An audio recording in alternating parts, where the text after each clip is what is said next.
Hello my loves. This week I thought we could sit down and have a little chit chat about 5 things that have changed my life. I feel like this is a little bit different to what I normally do, but I know some people out there need to hear it, and hopefully this provides you with a little bit of clarity about what you want to do with your life or what steps to take to, I guess, start your own little transformation if you are feeling a little bit stuck. Yeah, I feel like this time of year is such a transformative time where everyone starts to take action on their goals, and I've reflected a lot on like my journey these past few weeks, and I feel like I've really been able to figure out what I did over these past few years that made the biggest impact in my transformation. So let's get into it. First and foremost, putting myself in uncomfortable situations. I think this has made the biggest impact in my own personal growth, because at the end of the day, if you're sitting in your comfort zone, you're not giving yourself the opportunity to grow. I feel like being uncomfortable is such an umbrella term for so many little things that I've done over the past few years, but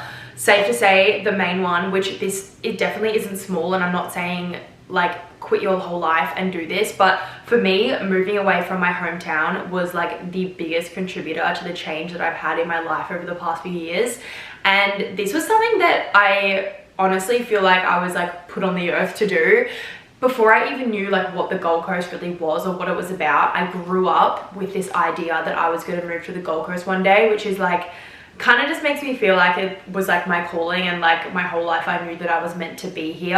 But leaving my hometown and leaving a place that I felt like I outgrew was like the biggest change in my whole life, and I honestly like don't even know where I'd be if I didn't do that. And in order to do that, I had to do so many uncomfortable things, like quit my job, leave my friends, leave my family.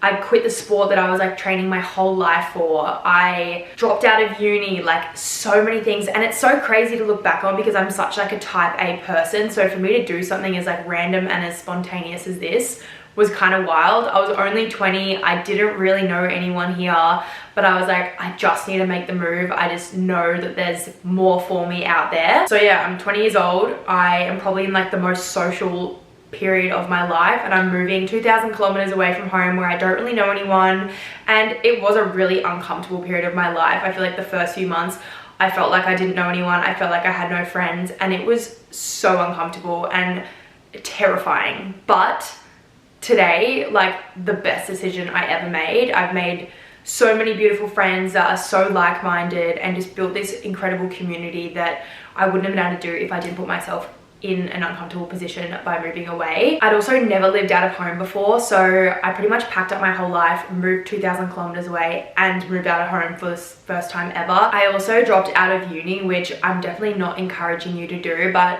I was studying something that I wasn't entirely passionate about, and I feel like I was kind of wasting my time. And now upon reflection, looking at like the HECS debt that I accumulated doing that, I'd highly recommend that you go to uni and study something that you are passionate about and that you know that you want to do, and not just go to uni for no reason. But dropping out of uni was definitely huge for me. I spent years studying, and my course was very demanding, like time-wise, how much study I had to do. It was honestly felt like I was still in school. Coming from Melbourne, where I feel like uni culture and the expectation to study, like go to school, like study hard and then go into uni is so huge, and I didn't really have anyone around me or anyone to look up to who hadn't gone down that path. So that was definitely something that really freaked me out. But honestly, I'm so glad I didn't push through the degree, because there's just no way that I would have ended up using that degree whether I'd finished or not. A few other things over the years that really forced me to embrace discomfort. First of all, starting a YouTube. This was so terrifying to me, and I'm so glad I did it, because I honestly, like, it's become such a passion project and I love it so much.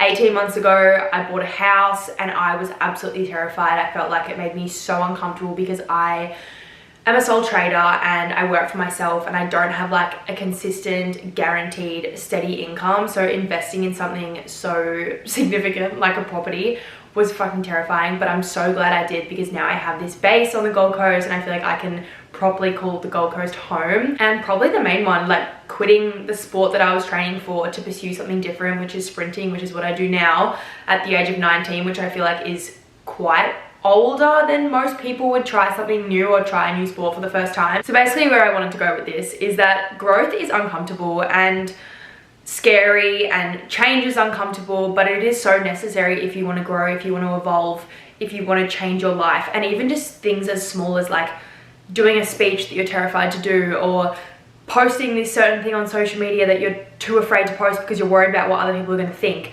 Just do the thing. I feel like growth is so uncomfortable, but what's even more uncomfortable is staying in the same place for years and years and years.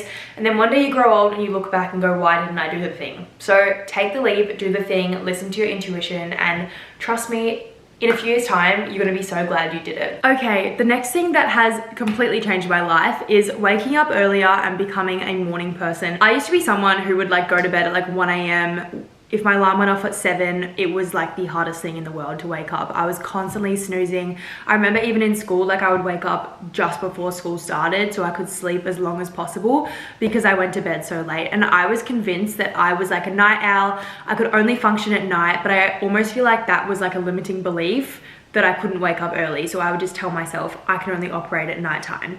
Since moving to the Gold Coast, which I'm definitely going to give my environment credit because the sun does rise so much earlier here. There's a very active lifestyle. It is warm. So if you're somewhere where it's cold and it's dark, I totally get you and I feel for you, and honestly just do your best. But I highly encourage waking up earlier or just having a morning routine so you can have a life before your work starts and essentially have an opportunity to fill your cup before you have to pour out of yours throughout the rest of the day, whether that's at work, studying, whatever you do with yourself. I seriously believe that giving yourself the opportunity to have almost like a day before your work day starts, it gives you the opportunity to like fill your cup, figure out your purpose, set intentions for the day, be in a better mood and mindset before you start your day. And I used to find that my study or my work became my purpose when I was waking up and going straight to do that thing. Now I have so many activities before I start my work day. Currently my morning routine is I get up around like 4:35. I go straight to the beach for sunrise. I walk with my dog for like 30 to 40 minutes.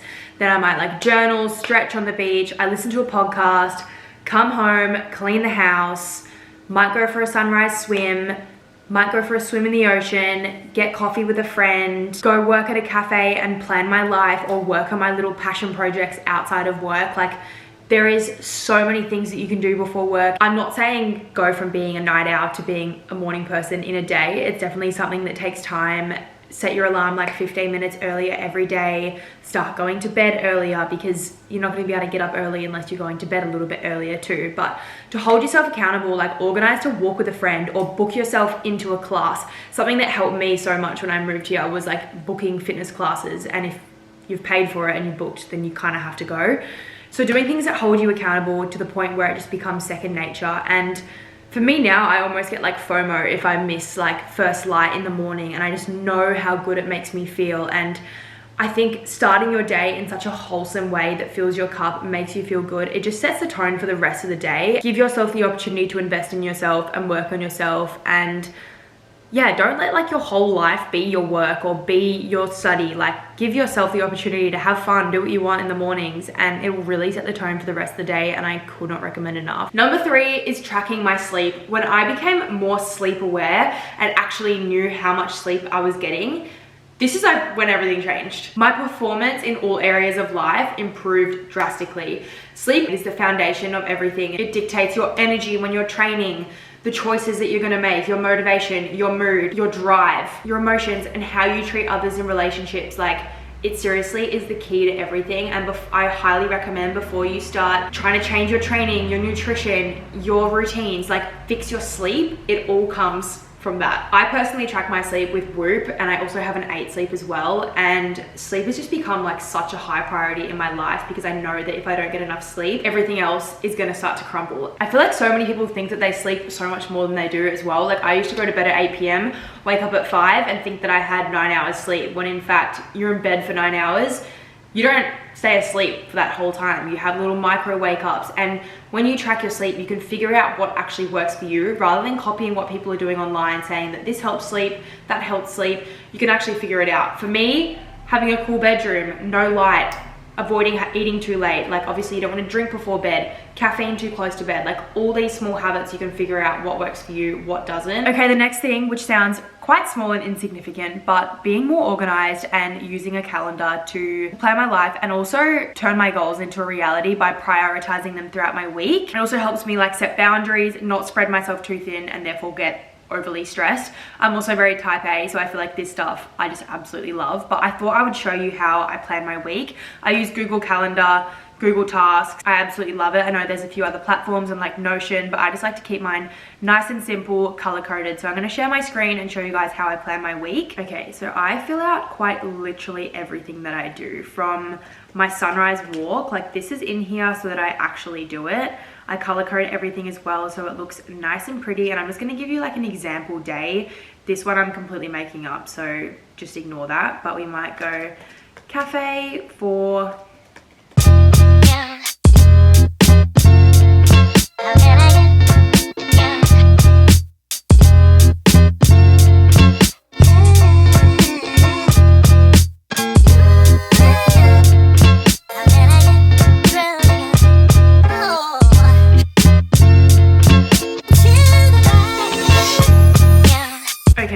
So there's a little rundown of how I might plan my day. I also have things like on my sunrise walk, I might say that this does repeat and it will be like daily. So I have that in every single day. I always have my training already set in so I can work my work around that, but that's because I'm an athlete and my training is a priority for me. So they go in the calendar first, and I obviously have the flexibility with my work to work around that, but that obviously may be different to you. Yours might look a little bit more like 8 to 4, you have work. You might schedule in the middle, like with your lunch break, some training or a walk, getting outside. Here you might fill out like a gym class or a morning walk or groceries down here. And then I just use up here for tasks. I also have the tasks on the side here, and I like to create my own list. So I'll create a list and I do one for every day of the week. So I'll just do like Monday and Tuesday. And then I pop my to-do list in here. So this doesn't actually transfer over to the days of the week on the calendar because I made these ones up. You can find those in my tasks, but those will be things that I just say need to upload, or I have things that are like actually need to be done on certain days. But this, for example, I'll pop in my to-do list and it might be even more in depth, like sunrise walk. It might be pick up carrots at supermarket. Something honestly so random. Call Boyd and ask XYZ. And I honestly get the biggest like dopamine rush from just ticking things off as I go. And then you can also find them under here as well. You'll be able to see your old tasks.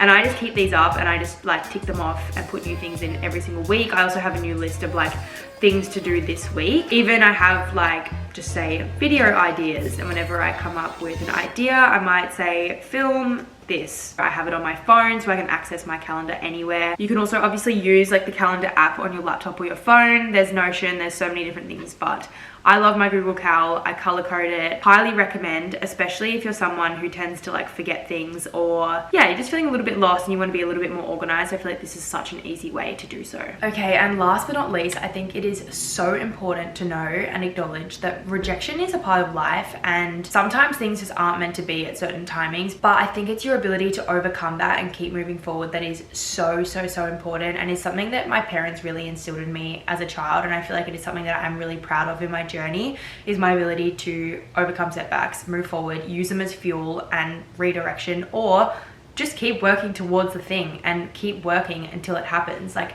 in my own personal journey, for reference, I was rejected from like every netball team I tried out for growing up. I was rejected from like 21 jobs before I got my first job. It took me 12 years to make my first state team for sprinting. It took me 8 years to make my first national final. Like I have faced so many little setbacks, but my ability to push through them, use them as fuel, and keep working towards a thing, I feel like that's what's really shaped my success today. And I feel like 99% of people, when they face a setback, they end up quitting. But you want to be that 1% of people that keeps moving forward, and they're the people that end up being the successful people, the people that end up getting there in the end. I strongly believe that the rejection that I faced growing up, and that I still do today, has honestly shaped who I am as a person. It has been such an integral part of my growth, and also helped me build so much resilience that I'm able to carry over into all areas of my life. Basically what I'm trying to say is like, don't be a quitter. If things don't work out, keep working towards it. As long as you can believe that you can do the thing and you keep working towards that and putting in the work, then you can literally do anything that you want to do. You are capable of so much more than you think, and everything that you've ever dreamed of, you're put on this world to achieve great things. So don't quit when rejection happens. Use it as fuel, keep moving forward, and Happy days. Okay, that is all from me. I hope you guys liked this video, and thank you for watching if you made it this far. I really appreciate you. And I'll see you guys next week. We're going to be vlogging and I'm going to bring you guys along for my week of training, which I'm so excited for. But love you always and see you next week.